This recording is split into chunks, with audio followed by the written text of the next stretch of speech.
So I got to come in here right quick and give y'all the real, give y'all a quick reaction to Bam Rodriguez beating Antonio Vargas in a very fun, very competitive 6-round fight. You know, Vargas definitely went in there and exceeded expectations. But before I even get to that, let me salute and give a tip of the cap to the newly crowned NBA Finals, NBA champion, New York Knicks. For the first time in 53 years, the New York Knicks are the champions of the basketball world. And that's actually what I was watching during the Bam fight. I did not watch the Bam fight while it was live. I just got done watching it now, actually. So, yeah, shout out to the Knicks. But getting to the fight, Bam Rodriguez, I like this fight because I thought, Vargas was definitely bringing some different things to the table in comparison to a lot of recent Bam Rodriguez opponents, with his amateur pedigree, as well as the fact that, he's 29 years old. He's very much in his prime. So he's in a very determined stage of his career to prove himself, right? But Vargas didn't come without flaws. I'm not unfamiliar with Vargas. I've covered a couple of fights of his here on True School against Daigo Higa, against Winston Guerrero. He is no stranger. He is no stranger to the canvas.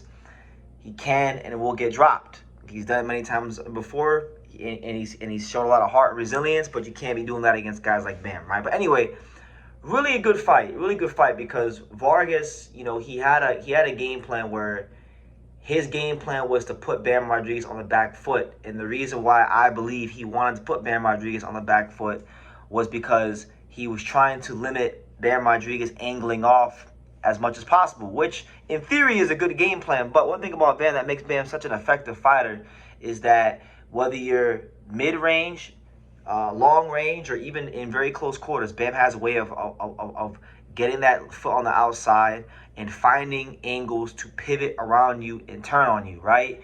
And that's what he was doing with Vargas. Now, early on, first 2.5, 3 rounds, I thought Vargas did a pretty decent job of turning with Bam Rodriguez and minimizing the momentum he would get when he would change that angle on you, like he normally gets on fighters. And then, normally if he gets an angle on you, he throws some hard shots after that, right?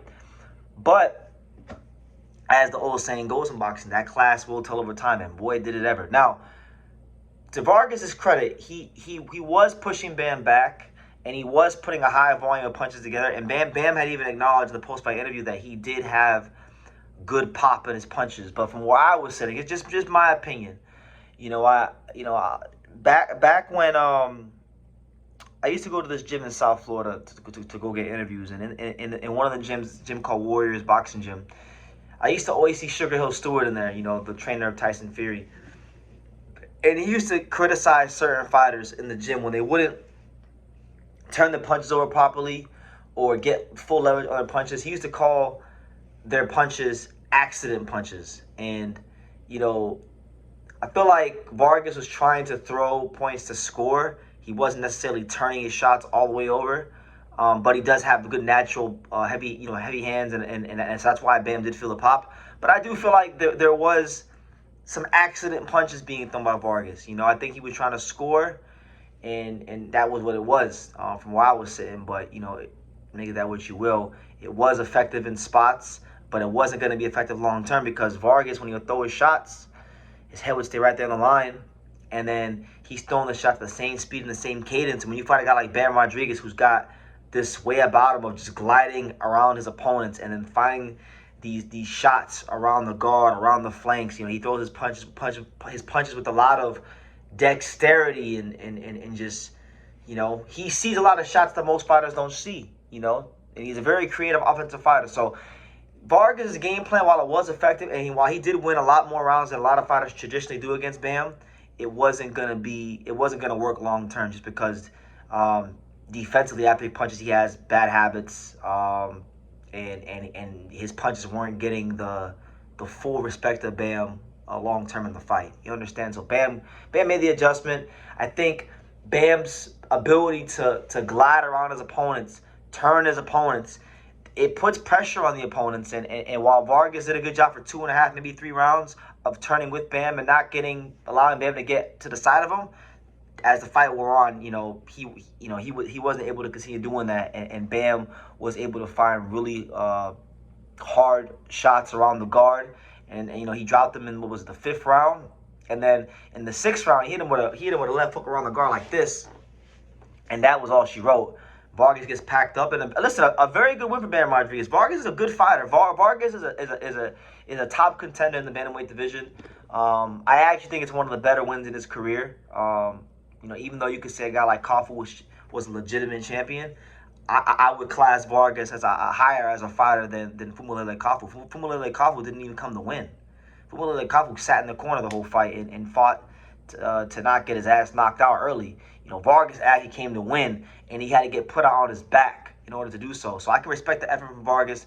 There's no shame in falling short like that. He had a game plan. He tried to follow it. And at the end of the day, he was outgunned, outmanned, and he can come back and get better. And respect to him. My tip of the cap goes to Vargas. But Bam Rodriguez, I guess on paper, you got to say he's a three-division champion because I guess the WBA made Seiya Tsutsui the champion of recess. And I've already stated my opinion on the WBA title situation, so I don't got to rehash that. But nonetheless, that's a footnote in what the bigger plot is here for Bam Rodriguez, because the talk for Bam, this win now sets up the possibility for a potential blockbuster fight with the best fighter in the world right now, the monster Naoya Inoue. Now, what do I think about Bam versus Inoue? I think Bam versus Inoue is a very dynamic fight. I think you could argue right now that it is the number 1 versus the number, I don't know. Some people say number 1 versus number 2. I'll just say it's 2 of the top 5 pound fighters in the world, right? And the winner of that fight, you can make an argument, could be the potential legitimate number 1 fighter in the world, right? And you look at Bam Rodriguez, what he's accomplished in his career at 26 years old. You could probably say he's already a Hall of Famer at 26 years old based on what he's done, just objectively speaking, right? That he's already probably got himself a nice little place in Canada instead of waiting for him when he hangs with the gloves. He's already done that much in the sport. But a Naoya Inoue fight is the kind of fight where if you win, that will really shoot you into a whole other stratosphere. And it's interesting because Inoue, I would say, is one of the most athletic fighters in boxing. Bam has some of the best feet in boxing, so something's got to give. Either A, Inoue's athleticism will offset Bam's feet, and he will not allow Bam to get that angle on him, and then he'll be able to, out of the orthodox stance, land the straight right hand from the mid range, which is ultimately the southpaw killer, or Bam's blend of youth, power, footwork, offensive creativity, and boxing skills will ultimately be too much for Naoya Inoue, and it could be the classic passing of the torch fight, to where now Bam becomes the dominant little man in the sport and one of the dominant men in boxing, point blank, period. So I think that's the route we're heading. Just being honest and objective here. You guys know that for me, for the last 2 years and some change, I've only cared about Inoue going to featherweight. That's all I've cared about. But I gotta be honest and I gotta be realistic. He's not coming to featherweight. I've seen Inoue in person. I remember when I saw Inoue in late 2024 at Ohashi Boxing Gym when I was out there in Japan trying to interview him, and he does not have a featherweight frame. So obviously I think so highly of him. I think he could win a world title at featherweight, but from a business standpoint, Bam Rodriguez is a pretty, he's significantly more accomplished than any fighter at featherweight right now. It's a bigger money fight than any fighter than any fight featherweight right now. And let's be real, the featherweight division needs to start unifying. That's been a big complaint and been a big gripe with a lot of boxing fans, and I'm actually with the boxing fans. So that being said, very good. It's a good fight. Bam versus Inoue is a good fight. I think Bam's really rounding out. He's getting better fight by fight. A couple of critiques I could give. A couple of things I noticed in this fight with Bam. So in the spots of the fight where Vargas was actually able to let his hands go and put Bam in the back foot, he was able to make Bam put his hands in his pocket in spots of this fight. I thought too that the volume did trouble Bam at times, and there were times where Vargas had success punching in between the shots of Bam. Now, one thing I noticed about Inoue recently is that, especially when he fought Mirja Akhmadaliev and even like a Picasso, he was doing a great job of leading the exchanges, but he wasn't doing a ton of counter punching. I felt like Inoue was a better counter puncher when he was at 118, 115, them kind of weight classes. But as he's been fighting heavier guys, he takes less chances in the counter punching department. But ironically, if he fights Bam Rodriguez, I feel like that's gonna be one of the keys to victory for him is his ability to counterpunch. But in order to do that, you gotta take some risk. And Bam is hitting hard, and Bam those quick shots with a lot of dexterity, and there's shots that you don't see sometimes. So that's kind of the fight within the fight when I break it down. Initial thoughts. But apart from Naoya Inoue, I mean, if Bam wants to have a fight at 118, obviously Eddie Hearn had mentioned it. He could fight Christian Medina, who's the WBO bantamweight champion. Really strong fighter. Obviously, he knocked out and destroyed one of Inoue's gym mates, Yoshiki Takei, to become champion. Very strong Kung Fu Mexican fighter. Bam Rodriguez is becoming a very beloved fighter in the Arizona area. He's fought there many times now, and he's selling tickets there and becoming a real draw in the Phoenix area. I think him versus Christian Medina does a great business in Arizona. So that's a great fight. I would like that fight. It would be another young, strong, fighter in his late 20s, right? I believe Medina's probably in his mid or late 20s. That Bam will be fighting back-to-back. One of my critiques for Bam has been that, not him, but the way he's been matched. He's been fighting a lot of guys kind of on the way out. You fight a couple of young guys back-to-back champions in their prime, in their late 20s. Now, I think that's a pretty good feather in your cap, and it's a good action fight because Medina's one of those front foot dominant Mexican pressure fighters. So, I like that fight, good unification fight. Now, obviously, the better fight to take in terms of marketing, in terms of storyline, would be Bam to take on Takuma Inoue, the WBC champion. Takuma Inoue is obviously the brother of Naoya Inoue. If you can beat Takuma Inoue, who, by the way, Takuma Inoue is a damn good boxer in his own right. He's not obviously on the level of his brother, but he's proven himself to be a very good fighter. And with Takuma, he's the kind of fighter that, to beat him, the guys that have beaten Takuma Inoue, they all have a particular style. You look at a guy like Nordine Ubali, you look at a guy like Seiya Tsutsumi, the guys that have beaten him. These are strong, physical, rugged, downhill volume punchers. Now, Bam is not that. He's more versatile than that, but I also think because of how he fights, you're going to see Bam fight a bit more at range, which I think if you're fighting a guy like Seiya Tsutsumi, if you're going to give him the mid-range, if you're going to give him, the outside a bit more, that's going to play more into his style. So I actually think that'd be a good fight. Seiya Takuma Inoue would obviously have to have some answers for what Bam was going to do when he turns and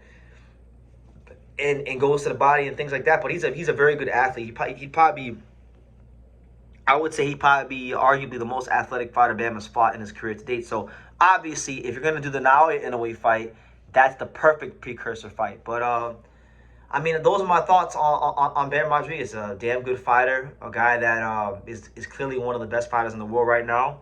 And again, I'm satisfied. A lot of people get mad at me and they say, "Oh, BT, you're this, you're that with Bam." I'm satisfied. You fought a guy in Vargas who, of course, I didn't think was on his level, but he was better than people thought he was because he won more rounds than people thought he could win against Bam, or that most Bam Rodriguez opponents do. But he's a young guy in his prime. He was hungry to win. This is a guy that was a highly touted amateur, U.S. Olympian. He was a guy that was signed with Top Rank. I believe he lost his pro debut or one of his first couple of fights. Top Rank dropped him, so then he had to build his way back up to this point. They put him in tough too, and he earned his way to this fight. And he gave a good account of himself. But again, in boxing, there's levels. I think this win for Bam probably will age well because Vargas is going to probably beat some guys in the top 15. And who knows?